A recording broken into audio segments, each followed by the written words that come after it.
పూరా లోకల్. మీ సమస్య ఏంటన్నా? ఎందుకు ఇక్కడ ఈ మందిరం వచ్చారు? గల కారణాలు ఏంటి? మేము గత కాంగ్రెస్ ప్రభుత్వం రాజశేఖర రెడ్డి ముఖ్యమంత్రిగా ఉన్నప్పుడు నందనవనం కాలనీలో గుడిసెలు వేసుకొని కర్మంఘట్ ఏరియాలో నందనవనం ఏరియాలో గుడిసెలు వేసుకొని నివసించారు. 412 మంది ఉన్నారు.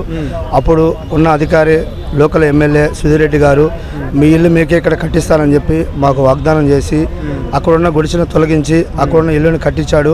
అక్కడున్న ఇళ్ళని కట్టించినప్పుడు వాగ్దానం చేసినట్టుగా ఎవరి ఒక్కళ్ళకు కూడా అక్కడున్న వాళ్ళకి డీడీ కట్టమని ఏ అవకాశం ఇవ్వలేదు. అక్కడున్న వాళ్ళకి ఎవరికి రాలేదు. ఎక్కడెక్కడ దూర ప్రాంతంలో ఉన్న వాళ్ళకి అది అలాట్మెంట్ చేశారు.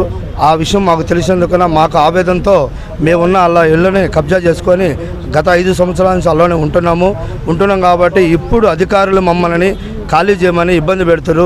ఈ పేద ప్రజలు రోడ్డు మీద పడతారని చెప్పి మేము ఈ పోరాటానికి ఇట్లా collector office, MR office, RD చుట్టూ ప్రతిరోజు తిరుగుతున్నాము.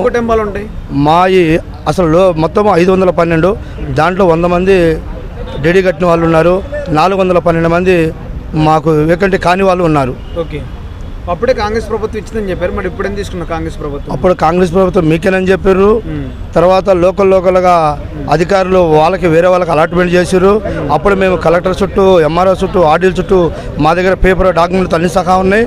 మాకు ఒక్కళ్ళ కూడా డీడీ కట్టమని మాకు ఏ అవకాశం ఇవ్వలేదు.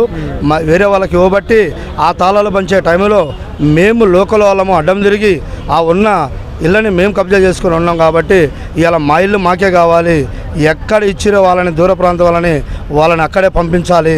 ఎప్పటికీ ఎన్ని రోజులైనా సరే మా ఇల్లు మాకు దక్కేదాకా పోరాటం చేస్తూనే ఉంటాము. మీరు కబ్జా చేశాను మీరే చెప్తున్నారు డైరెక్ట్గా.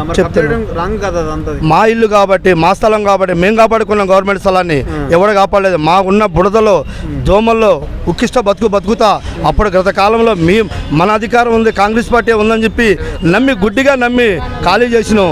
ఈరోజు మీరు ఆ పార్టీ వాళ్ళు ఈ పార్టీ వాళ్ళని చెప్పి మమ్మల్ని ఇబ్బంది పెట్టడం ఇది సరైన పద్ధతి కాదని చెప్తున్నాండి. మరి ఎమ్మెల్యే గారు అక్కడ ఉన్న కలెక్టర్స్ ఏమంటున్నారు? కలెక్టర్ గారు ఖాళీ చేయమన్నాడు. ఎమ్మెల్యే గారు ఆ రోజు మీకు ఇచ్చిన మాట నిజమేనని ఆయన చెప్తున్నాడు. కానీ ఇప్పుడు ఆయన అధికార పార్టీలో లేడు కాబట్టి ఆయన కొన్ని సమస్యలు ఏర్పడుతున్నాయి కాబట్టి ఆయన జర ఇబ్బంది పడుతున్నాడని ఆయన రాలేకపోతుండు. దానికి మా ప్రయత్నం మేమే చేసుకుంటున్నాం.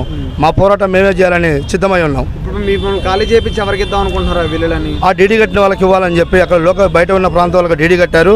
వాళ్ళకే ఇవ్వాలని చెప్పి గవర్నమెంట్ నిర్ణయించింది. అలా నిర్ణయిస్తే మేమైతే ఒప్పుకోము. మా స్థానికంగా మేము ఉన్నాము, మేము గుడిసెలు వేసుకున్నాము, మేము జీవించినాం కాబట్టి మేమే ఖచ్చితంగా అక్కడ మా ఇల్లు మాకే కావాలని చెప్పి మేము పోరాడుతున్నాము. మేమందరం అక్కడే ఉంటున్నాం సార్. మాకు ఖాళీ చేయండి. మీరు డీడీలు కట్టే అవసరం లేదు, ఏమీ లేదు. మీరు ఇక్కడే ఉండాలి. మీకు ఎవరు వచ్చినా కానీ ఎవరు చేసినా కానీ మీ ఇల్లు మీకే అమ్మ. మీరు ఎక్కడ వెళ్ళిపోవద్దు, ఎక్కడైనా ఉండండి. మీ ఇల్లు మీకే ఇస్తాము. మీరు డీడీలు కూడా కట్టే అవసరం లేదు, మీరు ఉండండి ఇక్కడే అని చెప్పారు. సరే అని చెప్పి మేము అక్కడక్కడే కిరాయిలకు ఉన్నాం మేము సార్. సరే ఉన్నాక కట్టిరు ఇల్లు కట్టిన తర్వాత సరే కట్టిరు కదా అని చెప్పి మాకే అనుకొని మేము అక్కడక్కడే ఉన్నాక ఏం చేసిరు? ఇప్పుడు డీడీలు కట్టిరు, డీడీలు వాళ్ళకి తాళాలు ఇస్తున్నాం మేము అని అన్నారు. అప్పుడు కరోనా టైం సార్, మేము కిరాయి కట్టలేకపోయినాం. కట్టలేక మా ఇండ్లు మాకే కావాలని చెప్పేసి మేము తాళాలు పగలగొట్టడం వాస్తవమే. మేము పగలగొట్టినాం కానీ మాయి కాబట్టి మేము తాళాలు పగలగొట్టి అప్పుడు ఎవ్వరు రాలేదు సార్ మా దగ్గరికి. మాకు పోలీసు వాళ్ళు కూడా మద్దతు ఇచ్చిర్రు. మీ ఇండ్లు మీ కాబట్టి అని మద్దతు ఇచ్చిర్రు. మాకు కూడా పోలీస్ సార్ కూడా మాకేమనలేదు ఇంతవరకు కూడా. ఇప్పుడు కూడా ఏమనలేదు. ఇప్పుడు ప్రభుత్వం మారింది, అది మారింది, ఇది మారింది అని చెప్పేసి లీడర్లు వీళ్ళందరూ కలిసి మమ్మల్ని బెదిరియటం చేయటం, పోలీసు వాళ్ళ దగ్గరికి పోయి కంప్లైంట్లు ఇవ్వటం, పోలీసు వాళ్ళు మాకు లెటర్లు ఇవ్వటం, అవి బెదిరిస్తారు సార్. మాకు పనులకు పోవాలన్నా ఇబ్బంది అవుతుంది, పిల్లల్ని వదిలిపెట్టి ఎక్కడికైనా పోవాలన్నా ఇబ్బంది అవుతుంది. మాకు చాలా ఇబ్బంది అవుతుంది, బాగా టార్చర్ పెడతారు సార్. మాకైతే ఇప్పుడు ఎందుకు పట్టించుకుంటుంది అది మాకు అర్థం కావట్లేదు సార్. మా ఇండ్లు మాకు కావాలి.